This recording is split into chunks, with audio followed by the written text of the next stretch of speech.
And Agonist going for he's not. So he did have his triple anglers down. Now he's mixing it up with a single angler and a steed. Mm-hmm. And on the other hand side, we're having the priestess, whereas we have another angler build on Seraphim. It's really going to be a mid game choice. Yeah. Probably. And this game does have two very aggressive spells with Overwork and Lizard Army. Well, but and Pulverizer, I think, not the best defensive spell to counter those. Let's be honest, those spells are a shit show. Dude. So Lizard Army, I think, is a bit of a win more spell. Like if you're really ahead, if you're stomping the game, you can take Lizard Army to just continue stomping. Because you can send them 11, you can send them 12, you can send them 13, make them leak like 40-50% on all three waves, and you've just got 1 million gold after that. The problem is the best thing about Lizard Army is the mind game potential. Like, that's about it, in my eyes. Lizard Army is only good if you're having... it. To just send your own lizard and then take a different spell. Lizard Army is That's only the best way to good play Lizard Army. If somebody is weak against pierce damage on 13, because of the 3 lizards you get there, or if you're going to send 13 anyway and another 120 Mythium are actually pretty strong, even if it's only lizards. So I think unless you send either huge on 12 and go for the mind games like this, or if you're sending huge on 13 with 3 lizards on top, this is like the only ways I would personally use Lizard Army and would say then it's worth it. I think most of the time the only ways I play Lizard Army is by not picking it, is by picking something else and sending a lizard. Exactly. Like the best is even that is basically the Ashton Lizard Army. If you're just going for the fake on wave 12 as well. That is, if you're having that many workers, this is so huge if you're able to send on 11 and 12 because you're getting so much income and you're faking that spell for as a perfection. No, in a perfection? I don't know how you say it, but you're faking it on the best level you can. Yeah. Oh. And SSP leaking 50% to 2 snails here. Yeah, he pushed 5 workers before. He was greeding a little. But we have Seraphim at least taking the... And he's just given a few stacks to Seraphim. He's just helping his body out. He sees that Agonist has the speed to go with his anglers, so he knows he needs to feed some more stacks over to Seraphim to make it equal. But these long waves, we talk... Okay, you're workers. Look at Agonist and Colette. Yeah. That's huge. And look at this 80 cent coming against Seraphim right now, who's not looking to have anything good as a wave 3 defense.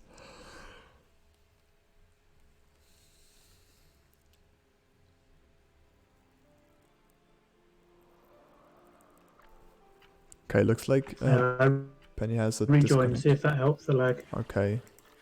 Let's see. Oh, wait, what? How did he split this? Oh, he had upper split. Very smart. Oh, no, not smart. Okay, never mind. The consort just suicided a little. But he's at least able to dodge the dino. The bounty hunter's going to start attacking the dino now, which means he's not going to get any more kills. Oh no, that's so unlucky. Oh, shit. There's huge leaks coming out, and even SSP is not able to cover those. He's losing so many stacks, he's losing a lot of gold, but there's leaks on the other side as well. Yeah. Although, Agonist is going to hold. And he's going to clean up a lot of that in the mid as well. He is. The Steed, after the latest buffs, really able to deal quite some damage on wave 3. I think the Pegasus on 11 is not that bad of a choice as well, but I still only prefer to take it with some other units to buff. Oh, and look at SSP, he's even able to clear all of it, which is insane because now they're getting some king damage, some bounty from this, and they were able to deny Agonist and Colic to get some king as well. Yeah. You talk about the worker advantage. SSP now on 7 workers. Really strong way forward for him here with the serpent and the cat. Well, but having said that, he sucks on 5, dude. I just want to say that. Really hard on 5. And there's nothing he can do. He can go for a bone crusher. He'll have 2 fire archers, I think. I think he upgrades both of these to fire archers just to burst down that boss. Yeah. He only has the chance to doing a crusher. Do you think crusher's better than fire archer? Well, I think that's the only possibility to have a full stack Nikomata that is getting protected. And I think if he's sending, he can do both of it, Crusher and the Nikomata, which might actually help him out. Yeah. Because as soon as he's clearing the boss, and if he's not getting a Brood, a full stack cat is actually dealing quite good with all those little scorpions because she's getting a lot of heals. Yeah. And he is sending, okay. Oh. But that's good for Kolek because this is his strongest wave. And look at and this. It now means that Kolek is that much safer on 6 and 7. Yeah, yes. Yeah, he does the Crusher. Good call. But look at the clutch send coming out on so 6 or 7. The Crusher will tank the full split there. Yes. But no send coming from Agonist and Kolek. So he's building here for wave 5. So is there anything Seraphim can go for on wave 7? Well, I hope he's still having the reroll, and I hope he's using it now because he can get rid of the anglers. And I really hope he will have something like a banana bunk in that reroll, because placing another growl here would deny most of the leagues on 6 already, probably. And then he can go just for a banana bunk on wave 7, which would really help. Agonist and Kolek are going to send here on 6, right? Like I'm pretty sure they send on 6. And I think Seraphim's going to go for the Fire Lord. They do. I think Seraphim's going to go for the Fire Lord to hold this way 6. If you're now going for the Fire Lord, right? You're again going for the mind game, and we already know it did not work out perfectly for Seraphim last time. We know now that the send is coming on wave 6, but maybe he's still overthinking it because he knew, okay, last time I was full building for 10. It didn't work out that well. Maybe he's not thinking about the Fire Lord as a tank here. Oh, he might be. I think he is. I think this is a really good play. Oh, yeah, that Brilliant. is absolutely. Well played, Seraphim. Really super strong play. And the reason he does this, right, it makes him really weak on 7. But look at SSP. SSP with the cat, the deep coiler. Yes. So he's saying, all right, I'm holding 6, you're holding 7. Yes. This is really good team play. There's only one big problem. Like SSP has 100% of his units being bad on 7 and pretty much on 8 as well. So he won't be able to hardcore push now. So he's in a little bit of a tough situation to either like leak the next 2 waves and having workers, or to hold the next waves and being huge behind on workers. Yeah. Oh, but he's doing some enormous leak coming out from SSP. Wow, it's just so strong from Seraphim though. It's so strong, and this league can even be covered, Seraphim's right? play was so good here. Look at this, it was so beautiful. Actually, I didn't even see the Fire Lord till you mentioned it. It is such a huge play. Yeah, that was such a good play. Honestly, I'm really impressed. That was really well played, Seraphim. Yes, after the embargo, he's doing everything to get that out of our minds. Yeah. He's got some ground to make up right after the last game. Oh shit! But they're resending, and the good thing is, Kolek is only able to send double snail. I have no clue why you would send double snail into a Fire Lord that is just melting against the lizard. But apparently he thinks it's a good idea. I mean, Seraphim can leak here anyway because all of his units are bad on 7.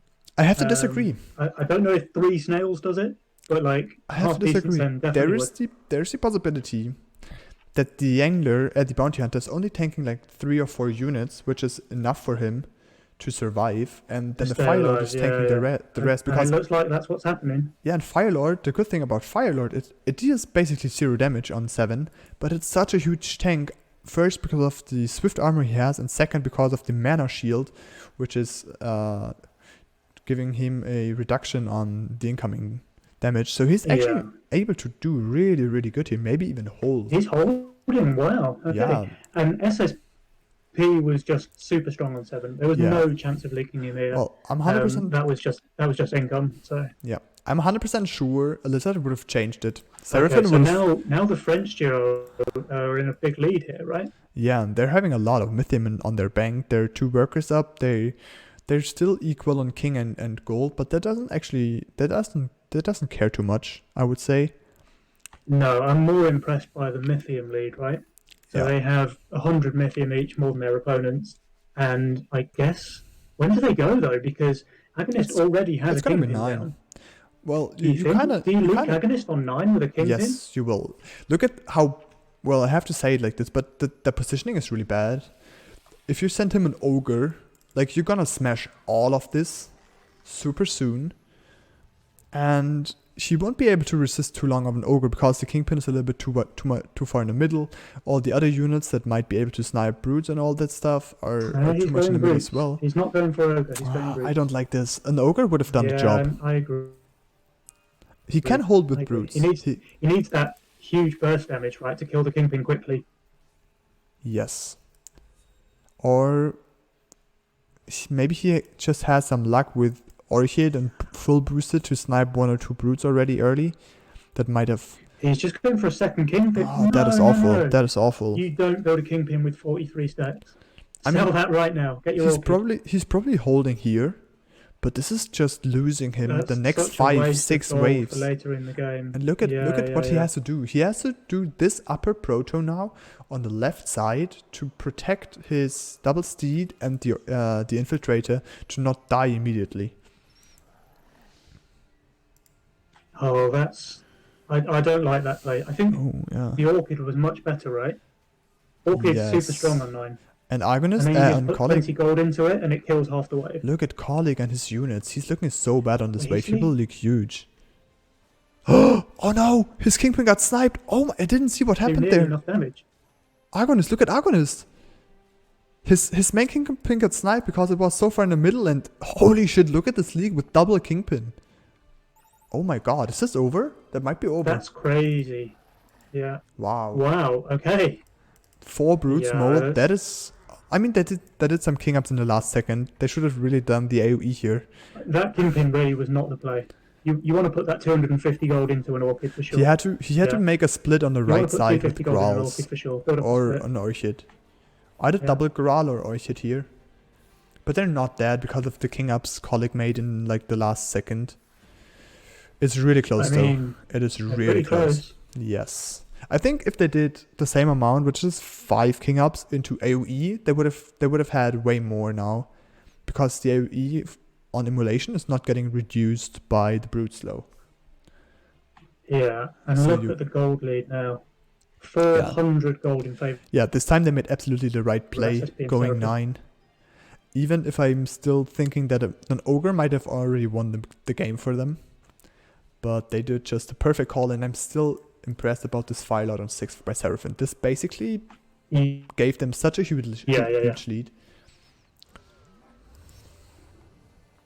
Seraphim, I think, can be let off his mistakes now in game 1, because that play was just so big for them.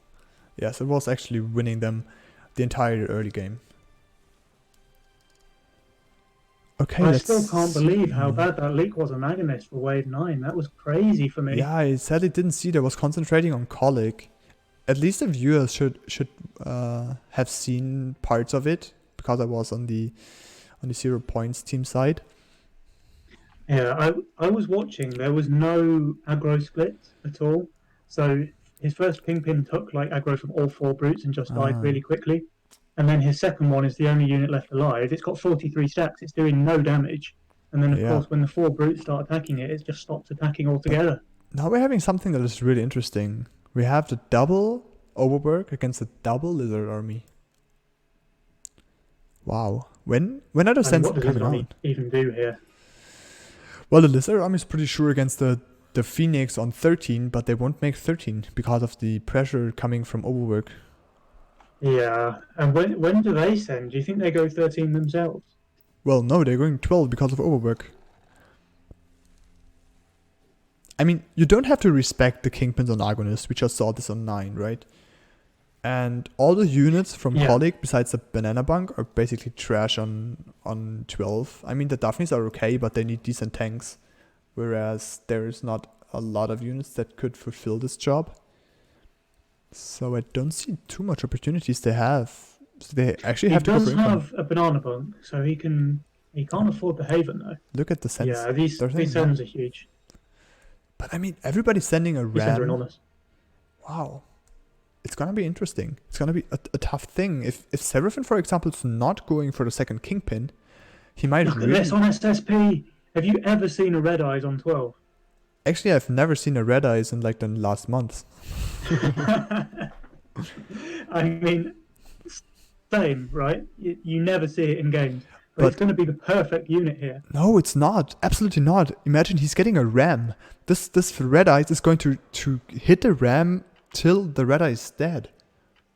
There's no damage coming behind Yeah, it. but it's The going deep to coil tank is the wave for yeah, for absolutely. hours. But like the red eye is just not able to kill the ram sometime.